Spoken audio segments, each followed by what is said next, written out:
everybody, welcome back to Elvis Junction Reviews. Today we're looking at another product from Athearn. We're looking at an Athearn EMD SD40R, and this is Southern Pacific 7373. It has Tsunami 2 and LED lighting. Here it is, and it's a lovely Athearn box. We're not going to waste any time and get it open here. Alright, I hope everybody's having a good day today. My day's been going pretty well. Get to review another locomotive. Very happy about that. So, in the box is a parts kit. Just has like sand lines and a few other bits and bobs if you really want to go nuts with this locomotive. Let's get that box out of the way. And we have our EMD start guide. Sorry, Tsunami 2 start guide and the exploded diagram for the SD40. There you go. Looks very nice indeed. This is actually an older piece of exploded diagram, just based off of the way it looks. Okay. We have another bag. Actually, we have two bags here. These are foot plates. So they basically indicate, they are for stepping from one locomotive to another. And it looks like we have some spare rear view side mirrors right here. Let's get this piece of foam out. So it's actually interesting. I bought two of these because, well, I like the way that they looked. But also it's SP in the late 70s, early 80s. Oop, and I just hit the wall. All right, let's get these out of the way. So I bought these to go along with the SD45T that I have and the Rio Grande SD40T-2 that I have. And I've reviewed both of those in the past, and the videos should be popping up right now. Alrighty, with it out of the box, let's get into some history. And now, on to some history. In 1966, EMD updated its locomotive catalog with entirely new models, all powered by the new 645 diesel engine. The SD40 had 3,000 horsepower from a turbocharged V16 engine. 856 examples of this locomotive were built for American railroads, 330 were built for Canadian railroads, and 72 were built for Mexican railroads. Now our locomotive here, SP7373, was built in May of 1966 as SP8476.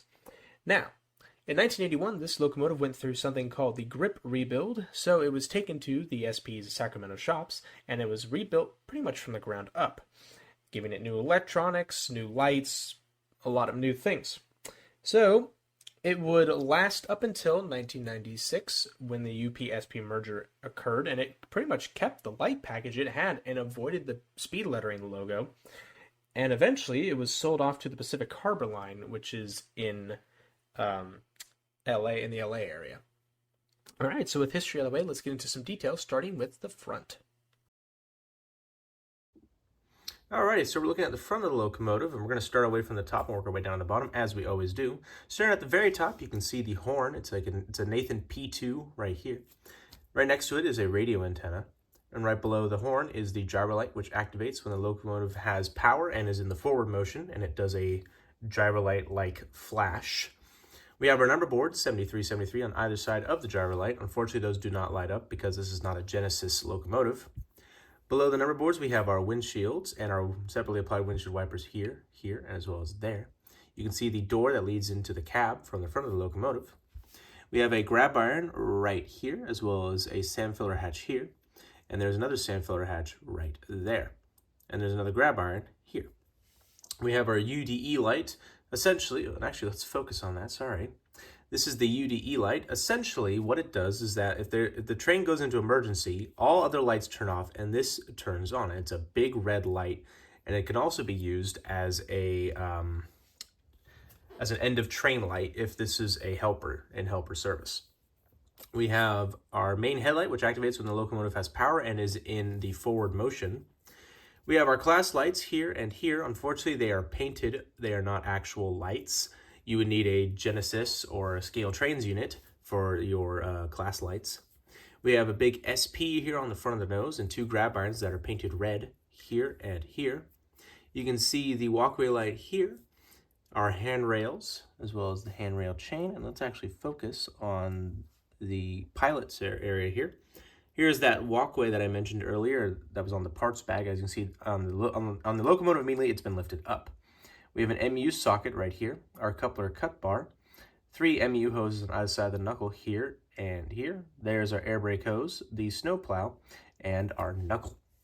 All right, so let's look at some rear detail. Looking at the rear of the locomotive, starting at the very top, we have our UDE light, our gyro light, and the rear headlight. The gyro light and the rear headlight both operate when the locomotive is reversing. We have grab irons that lead from the top of the locomotive down to the walkway here. There is our number 7373. There are our painted over class lights here and here. They're painted in red. We have another grab iron right here.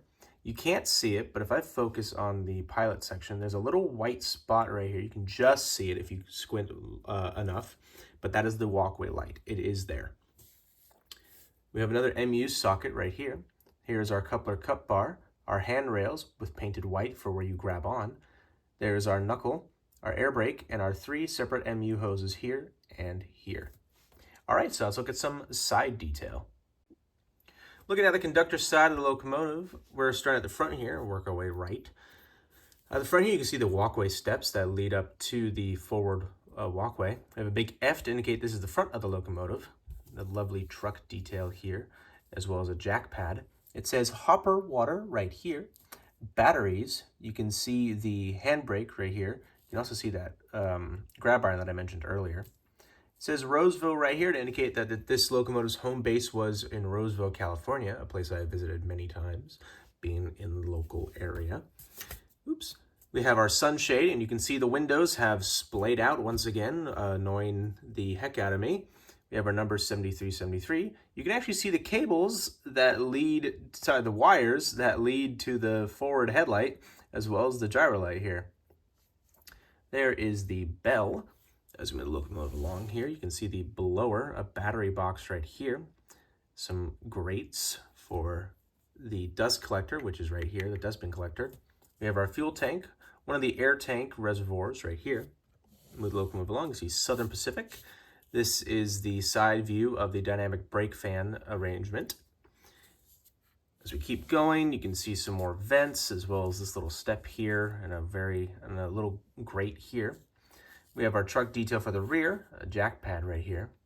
And you can see it, but there is a widthwise grab iron, unfortunately being blocked by the view of the gyro light and the UDE light. And you can just see it, but there's a sand filter hatch right here. It's essentially the same on the on the driver's side of the locomotive, except for a few key differences. It doesn't say hopper water down here. Still says Roseville, but it also doesn't say battery box as well. Move the locomotive forward, you can actually see these wind blockers here and here. There's a windshield wiper here for the rear door. Speaking of doors, here's another door to access the electrical compartment. Move the locomotive along some more. You can see the other air tank reservoir on this side. And it's pretty much very blank on this side, except for a few safety warnings and labels here and right there. All right, so let's look at the roof of the locomotive. Looking at the roof, you can see the Nathan P2 horn right here again, as well as 2 radio antennas here and here on the roof of the cab. Here's our dustbin collector, and there is the exhaust port right here. As I move the locomotive forward again, you can see the dynamic brake fans here, as well as the exhausts for the dynamic brakes here and here. Dynamic brakes, they generate a lot of heat, and so you need 2 dual exhaust ports there for that. Move the locomotive along forward even more. We have our radiator fans here, here, and here. There's that widthwise grab iron, and there is the sand filter hatch painted in red. Alrighty, so let's get into the sound demo. Alrighty, so we have the locomotive here up on the test track, and I'm going to go ahead and put some power to the track here.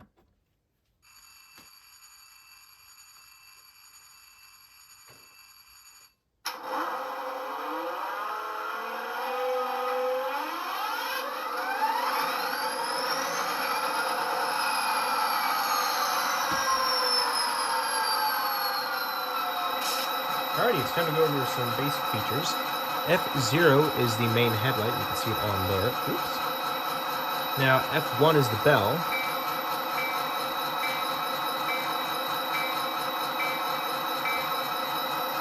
Nice EMD steel bell. F2 is a longhorn.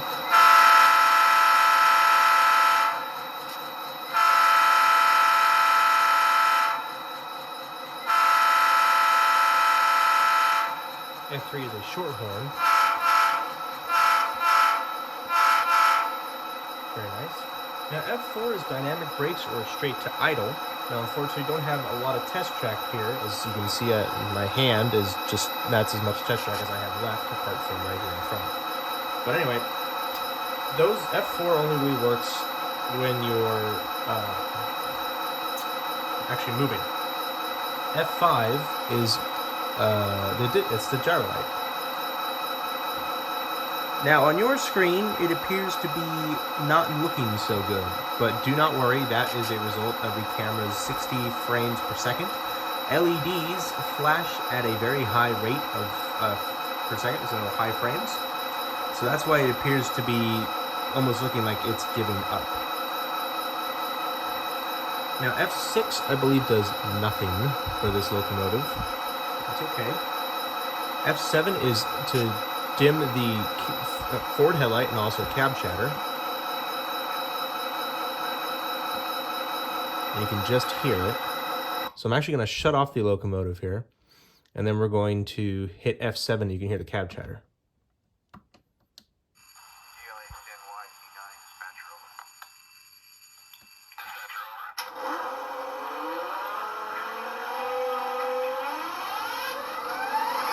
So if you're a big fan of cab chatter, you can always, when you're reprogramming this locomotive on the programming track, you can always adjust that volume so you can hear the cab chatter much more clearly. Now, F11 is the brake set and F12 is the brake select. F13, actually, is the coupling and uncouple. So that was it coupling up. And I believe, and that was the release. F15 is the handbrake, and F16 is the HEP mode if there is a head-end power in this locomotive, and there is not. If there was a steam generator, this would be F20, but we don't have a steam generator in this locomotive. F26 is a fun thing. It is called Engine RPM Notch Up. This is essentially Lokesound's drive hold, but from Tsunami 2. So I'm going to go ahead and hit F26.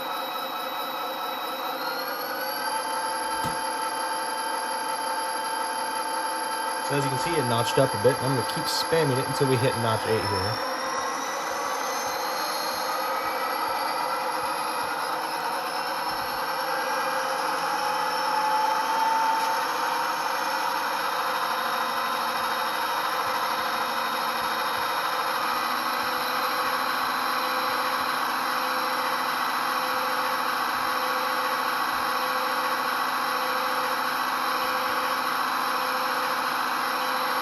And I think we have hit notch 8. So we're going to turn it all the way down and actually shut the locomotive off because F27 allows you to do that. So we're going to shut the engine down all the way off, and then we'll start it up again with F26.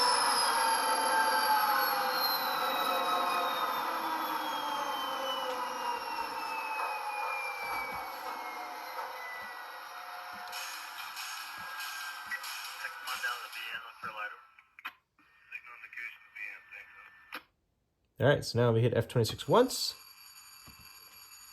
and now the engine is coming back on.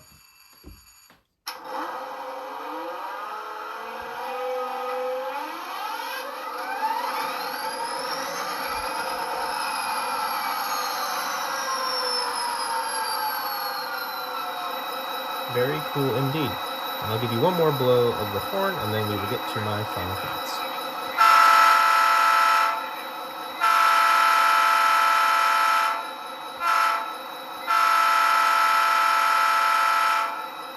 Alright, so let's turn off the gyro light, the main light, and now let's get into my final thoughts. So overall, I think this is a very good looking locomotive, especially for the price. I mean, it looks great and it also sounds great. I paid roughly $200 for this locomotive. I got it on sale, and I mean, I got two of these, and that should kind of explain to you how good of a deal I got. But I believe I bought these at Lombard Hobbies. I have to check, but when I find out who I actually bought these from, I will put the link in the description. I'm very thinking Lombard Hobbies. But anyway, thank you very much for watching. If you enjoyed this video, please hit that like button and also subscribe if you have not, and hit that notification bell to see what I have to upload in the future. But thank you very much for watching, and I'll see you guys in the next video. Bye for now.